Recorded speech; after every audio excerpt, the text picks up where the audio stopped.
All right, all right. Welcome back to the AM show. Thanks for sticking with us. I hope you guys are locked and loaded and comfortable in your seats. Because ladies and gentlemen, let me tell you, this morning we have a very, very special guest joining us. This is someone who's made a lasting impact on the diamond and behind the scenes. This is a man whose passion for the game runs deep and whose heart for community runs even deeper. He's the founder and CEO of American Softball, and whether it's empowering youth through sports or lighting up a room with a smile or even a saxophone, this man wears many hats, and when he's not organizing leagues and tournaments, you can catch him on spreading just good vibes as a stand-up comedian, better known as Rockn Randy, where his energy, his humor, and they just shine so bright. So let's show some big-time AM love to the one and the only Randy Novick. Thank you. Welcome. Thank you. Thank you for having me. Yeah. Good morning. How you feeling? I'm feeling great. Yeah? Really happy to be here. Tell you about my organization, what I do. Yeah. It's our pleasure to be here. Oh, well, Amazing. we're so happy to have you here. Yeah. Yeah. Thank you. So why don't you kick it off by telling us exactly what is American Softball? Okay, first of all, my name is Coach Randy, as I go by. All right, Coach. And American Softball is a softball league for autism and developmental disabilities. And we play out in Ozone Park, New York, which is right next to Brooklyn. Over here, we have a lot of kids from Brooklyn. And it's a 13-week program. We started beginning of April, and we play till the end of June. We play every weekend. Everybody gets up, they hit the ball, and they run the bases. And the age group ranges from 15 years old to 75 years old. Wow. Wow. They're just happy to play together. That's amazing. I call them kids because they're my kids. I mean, really, I should just say the players, but I relate to every one of them. And it's just a wonderful, fun time had by all. Wow. Yeah, I bet it looks it. I mean, we were just showing some of the photos there. Okay, But I good. just want to talk about what inspired you to start this organization. I had a friend, I mean, this is going back 25 years ago, the year 2000. His son was autistic. He was 26 years old, and the father was a stay-home dad and took care of his son. I mean, most of the time, you have plenty of organizations out there, a lot of activities for the kids till like they're 20 years old, like Special Olympics is one of them. There's other organizations which have swimming, they have basketball, they have softball, they have races, but once these kids turn 20-ish or older, everything stops with the kids, and either they go to group homes because it's too much for the parents to handle them, or the parents take them to the house and take care of them, which is pretty tough on the parents to do something like this. But Steve was one of those guys. His son's name was Raymond. He was 26 years old, and one day he says, "Pop, I want to play softball," out of nowhere. Wow. So I said, "Steve, why don't we go to these group homes? You're a special coach for the Special Olympics. Maybe we could do something, get some of these kids." So we started like with 15 kids, the year 2000, and it kind of kept growing and growing. Wow. And that time, the organization was called the Achievers of America. But Steve retired in 2011.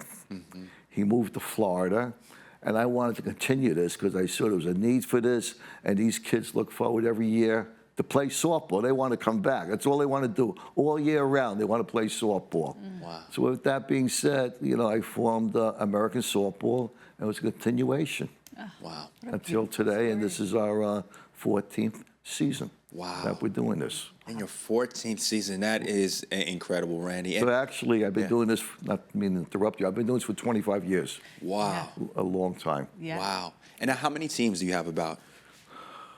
One team. Okay. It's just one team, Yeah. and they play against each other. Yeah. That's Okay. great. And how many players and I guess participants do you have? Right. Yeah. This year, we have around 120 players Wow. signed up.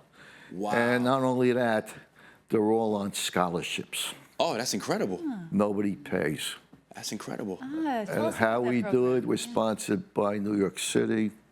We get grants from New York State. Yeah. And plus, local sponsors, local businesses support us. And we're a nonprofit, and we're able to give the scholarships out to every kid. Oh, that is amazing. So it's just a wonderful thing. So nobody pays. We did it last year for the first time, and we continued this time for the second time. That's oh my incredible. gosh. Yeah. What does that mean now, being able to kind of give back to the kids in that way and give it to them so that way it's not a strain on the families?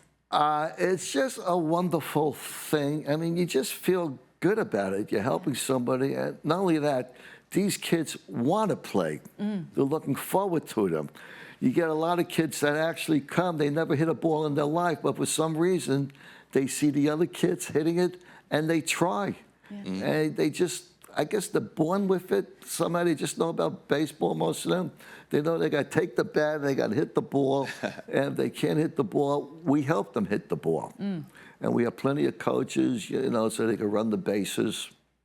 And everybody, like I say, gets up, hits the ball, and runs the bases. Oh, that's amazing. It's wonderful. I mean, that's the beauty of sports. Both Zia and I were heavily involved in sports growing up, that's and great. still play a little bit too as well. There's something about unifying people, giving them confidence. Right. You're right, seeing other Right. people doing it and giving Right. you the confidence to go be exactly. able to do it. Yeah, Exactly. So what's it like seeing these players come back year after year, see their progression? Have you seen, you know, over 2-3 seasons, them change? I have some players with me for over 20 years.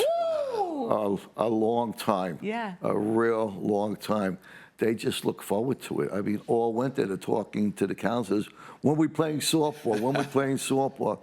Yeah. Not only when we're playing softball, they talk about when we gain the trophies, because we try to follow a league like a regular softball league or baseball league. Like next week is our all-star game and home run derby.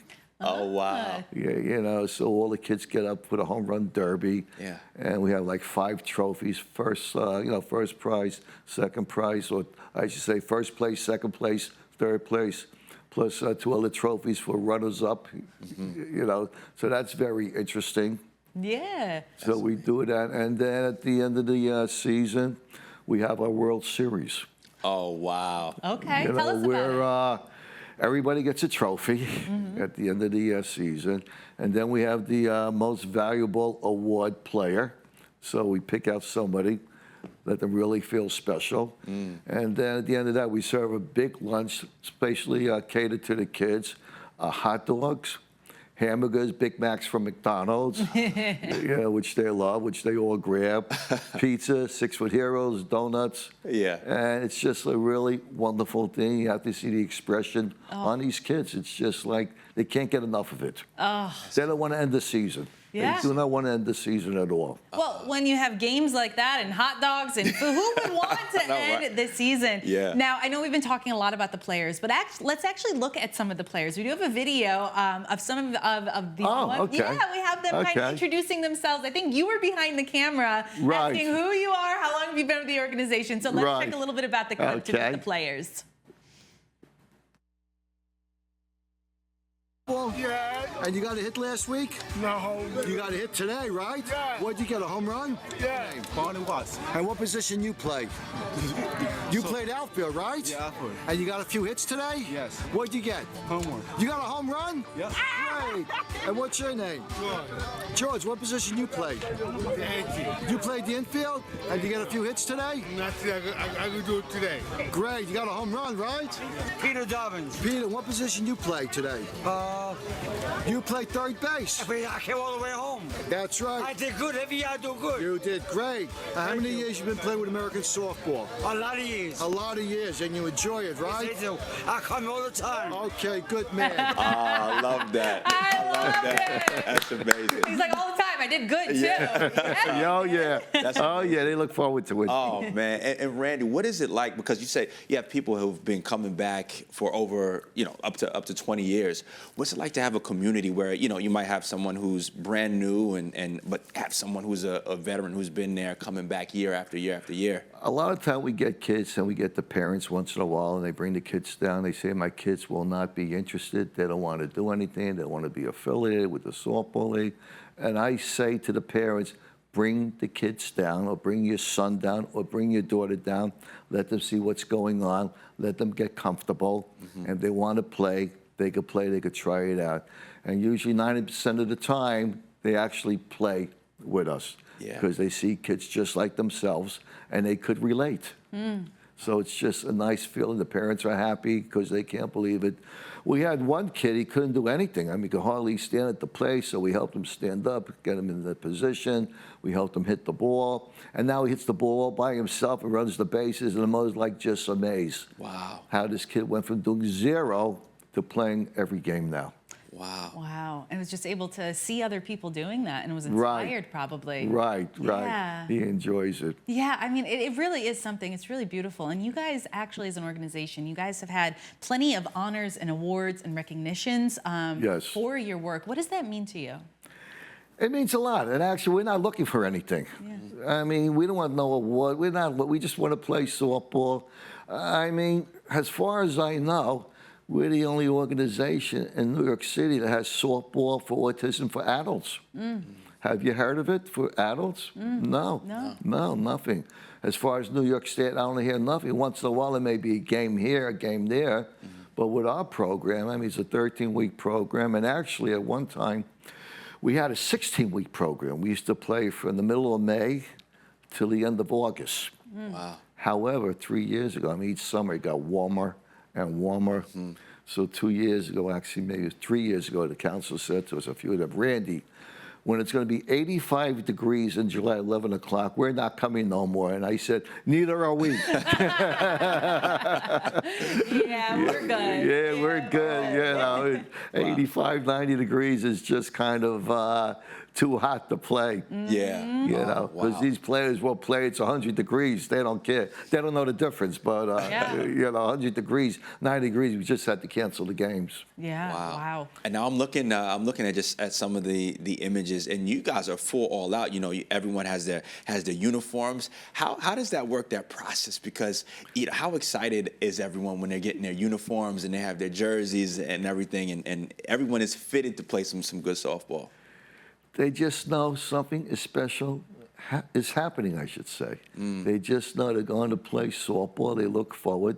They make sure the uniforms are clean. They're not dirty. Yeah. The counselors make sure they know where they put their clothes. Because, like I said, 90% of our players come from these different group homes. And I'm associated like with 50 different group homes.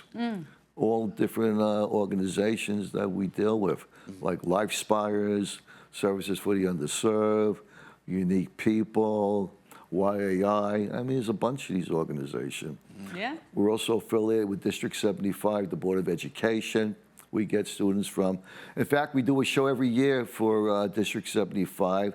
It's the Family Resource Fair, and they have like 60 different vendors down there that try to get people to sign up for the different programs they have. Most of it's like medical stuff, activities for younger kids, but we're part of that organization. So we just went there this year. This was our, we started doing that since 2014. Wow. Yeah. So yeah, you guys are making an impact. You're doing a lot for the community. we're trying. Yeah, and you see those photos, everybody has a smile on their face. And we saw Yes. the video. Everybody Right. is just smiling and having fun. And I think that's the big goal and the big purpose of it too. That is. That anything is possible. And just speaking on the lines of that, what is something about autism? What is a barrier you hope that you can break throughout American softball? Maybe a predisposition people have about what autism is that you guys are hoping to change the minds of.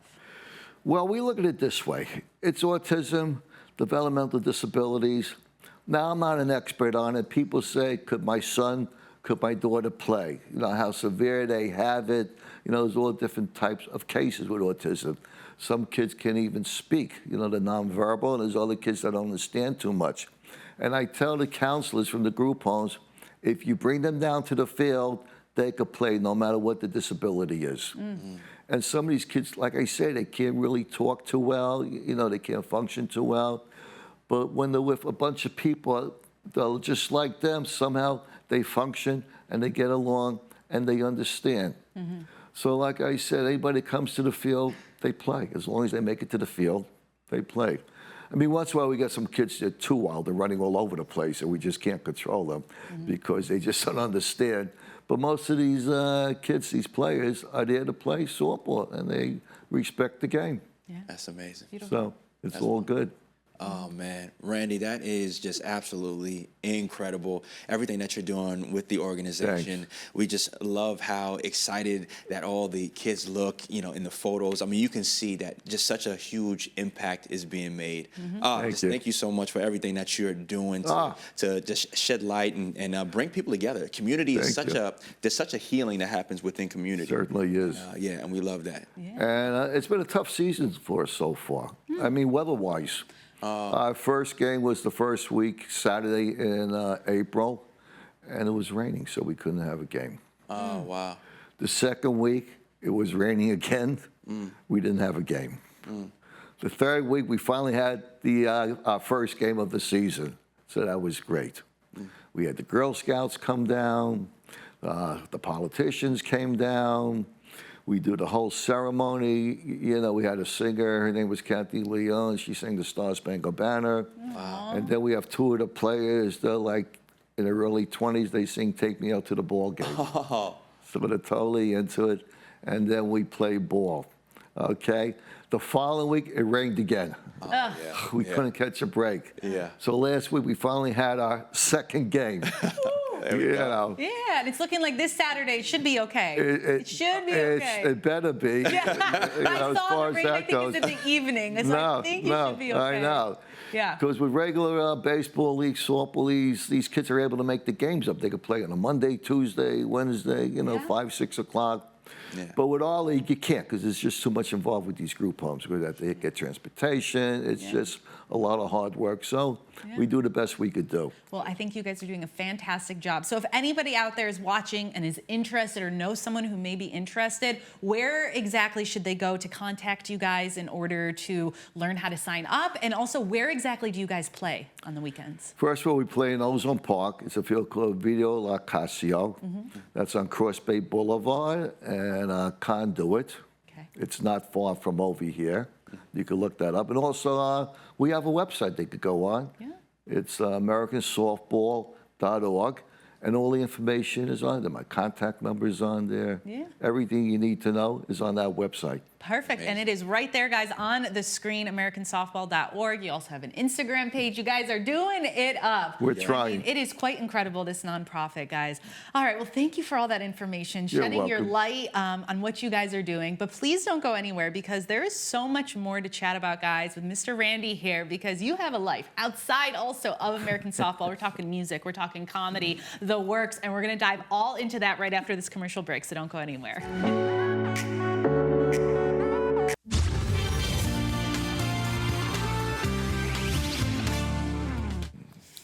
Hello, welcome back into the show, everyone. We are sitting here with Randy Novick, again, the founder of American Softball. Thank you for sticking around with us, because we do have some more questions to chat with you about. Okay. Yeah, is that all good? Yeah, sure, why not? Yeah, we're talking about your wonderful nonprofit organization, but now we want to move it to the more personal side, talk about some other things that you're involved with. Just a little stand-up comedy. Oh, yeah. We are sitting here with Rockn Randy. So first of all, tell us about how you got into stand-up comedy, how long you've been doing it for, and what sparked your passion.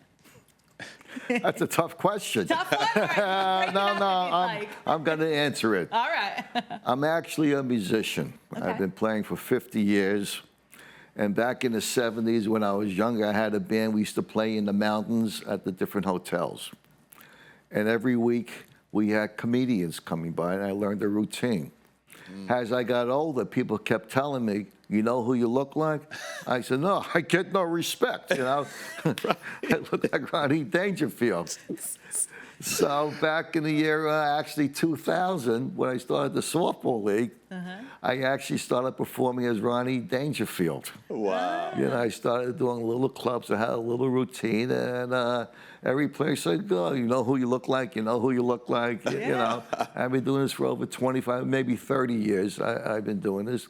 And I enjoy it. I get a thrill of doing this. Yeah. It's amazing. Yeah, there we go. There's a little bit of a side-by-side comparison there. Oh, okay. Yeah, look right. at you. Yeah, that's it. Now, were you a big Rodney Dangerfield fan growing up, or? Actually, I was. I saw 6 of his shows. Wow. I used to perform in Westbury Music Theater out in Long Island. This is back in the 80s, and I just loved him. Never known back then, you know, I'd be performing like him or be an impersonator. Yeah. But I'm like one of the top impersonators for him. There's only a few of us around that do Rodney. That's amazing. That's amazing. So whenever I have a chance, you know, I perform for a lot of senior citizens, a lot of private parties. And like you just saw, I'm going to be at a restaurant. Actually, I got a big show coming up. It's called Sergio's Italian Restaurant. That's in 2 weeks. I think it's May 24th.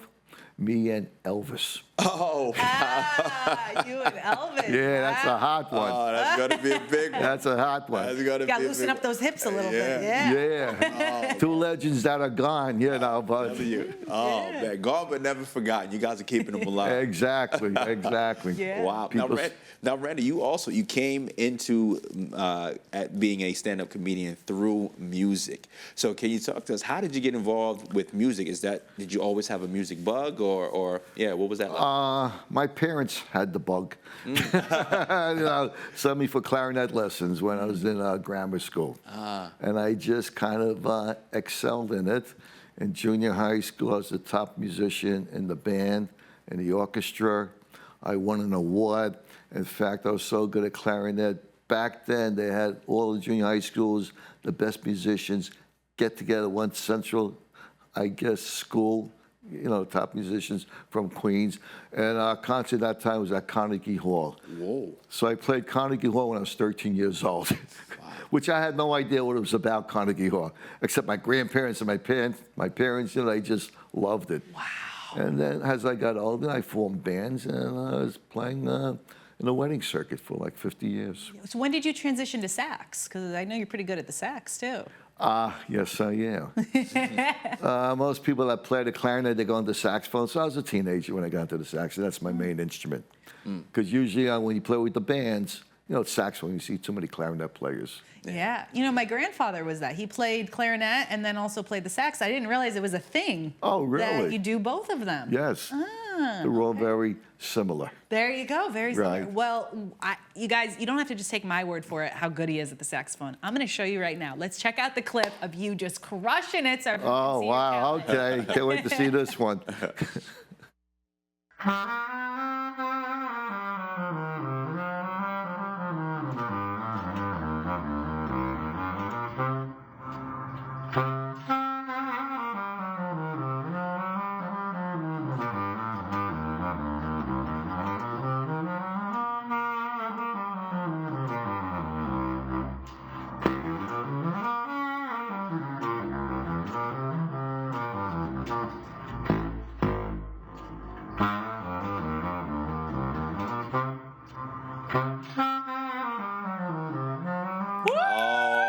I told you guys. Wow. Rockin'. Wow, I'm impressed. Yeah, I'm impressed with you. Thank you. Yeah, and that's alto, right? Alto sax or Tenor sax. Tenor sax. That's the big one. Tenor sax. Right. Oh man, that's awesome. Do you prefer playing one over the other, the clarinet or the sax? I'm a great clarinet player. Actually, I play that better than the saxophone because that's my instrument I started on when I was younger. But, you know, I love my saxophone. I mean, I play it all the time in the house. Now I'm retired from the band. Yeah. You know, I was a sound engineer. Oh wow. I worked with a 12 to a 16-piece band, was live music at all the different weddings. But towards the end, you know, with COVID and everything, I couldn't get help with the equipment. I'm starting to do it myself, a young guy like me, you know. And it just came to a point it was time to retire and move on Yeah. No, and concentrate more on my softball. there you go. Yeah. Well, what's more nerve-wracking, coaching a game or performing live for an audience? Performing live for an audience, especially when I do my stand-up. Yeah. I mean, I'm rehearsed because they're all set lines, but I'm a nervous wreck. A nervous wreck. Oh, yeah. Because you couldn't tell by looking at some of your footage. You feel those nerves. You think that helps to Well, your once I'm on that microphone, I'm louder than everybody else. I'm in control. Yeah. Yeah. You know, but Yeah. I love every second of it. Where do you get inspired for your jokes? Rodney Dangerfield. Yeah? Yeah. Yeah. I mean, most of the jokes are his. Oh, Yeah. okay. So you're using a lot of his jokes there. Okay. I have no choice. I do any other joke, they still think it's Dangerfield. His jokes are the best because, listen, I look like him. I act like him. I walk like him. Yeah. And actually, it was an Elvis guy that gave me the name Rockn Randy because I rock a lot. That's how we got Rockn Randy. All right. Wow. Well, guys, let's check out Rockn Randy in action. Let's see some of your comedy. Oh, okay, great. So the nurse starts yelling, doctor, doctor, the person you just gave the good bill of health to just dropped dead walking out of the office. What should I do? The nurse says, turn him around and make it look like he's walking in.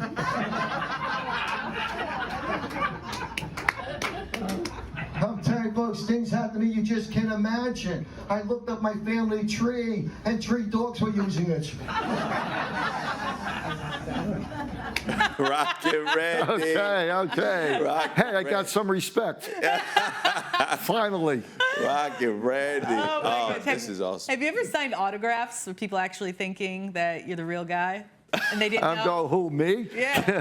Can I have your autograph? Yeah, a few times. Yeah. That's It happened. amazing. They're impressed. Oh man. Do you have a favorite performance that you've had? I always ask any performer. I always ask if they have a favorite show that you've done. Yeah, one time I did a show in the mountains. It was like a bungalow colony, and it had like a casino. And all of a sudden, out of nowhere, I hear a dog barking. I go, is there a dog here? And there's a dog right in front of me. He's barking. And I went into my dog jokes. Out of nowhere, they were hysterical. That's one performance. That's amazing. There's just a dog sitting there. Oh, I love it. I love it. And so you performed in front of dogs. You performed at libraries, casinos, restaurants. Right. How do you adapt your act to maybe the venue that you're performing in? It's usually the same act, Okay. which I do. I keep it clean, of course. Yeah. And it's an act for everybody. Okay. Yeah. So no matter where I go, I could do the act. Yeah. I mean, you get comedians today, they do a lot of cursing. You can't take that every place. But with my act, it's clean. Yeah. Yeah. Love it. What does your family think about your comedy ventures? They love it. I mean, my wife comes with me to a lot of these ventures that I do. Yeah. And she stays like in the background because most of the jokes are about my wife. Oh wow. I'll give you my opening line. I'm okay right now, but last week I was in a rough shape, Last week I said to my wife, we need a home improvement loan to fix up our place. She gave me $1,000 to move out. And it goes on, and it goes on, and it goes on. So she sits back there and is like, all right. She sits back Randy, there, all right.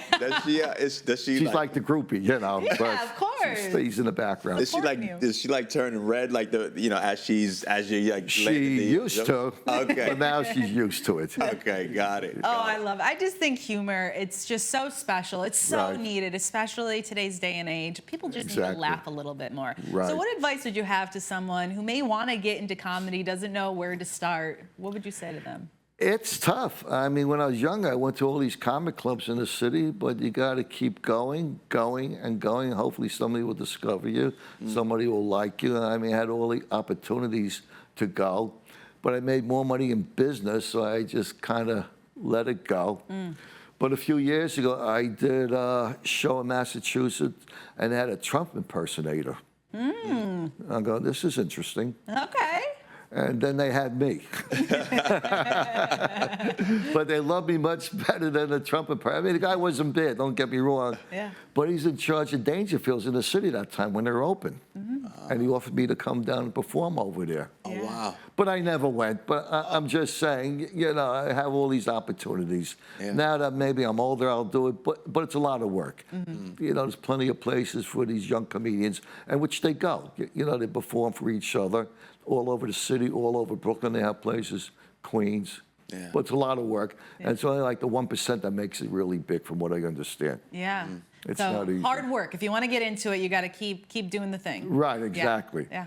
I mean, for me, it's a little easier because I got the name. You know, if you're looking for a Dangerfield type of guy. Yeah. Sure. So it works out. You got the name, you got the personality, you got the look, you got all of it. I all tried. of it. Thank you. Thank So you. just want to thank you so much for spending your morning with us, for coming all the way up here to talk about everything you're doing from American softball, music, comedy. So we appreciate you. Thank you. My pleasure. Thank you for having me. Yeah, thank you guys. Once again, Clap big it round up. of applause. Mr. Randy Novick. If you guys are interested in his comedy, we also have your website, Rockn Randy here, and Rockn Randy Productions as well on Instagram. Right. Amazing stuff. So people will definitely get in touch with you. All right, guys. Now, make sure you guys don't go anywhere because we still have a lot more of the show to get to right after this commercial break. We'll be right back.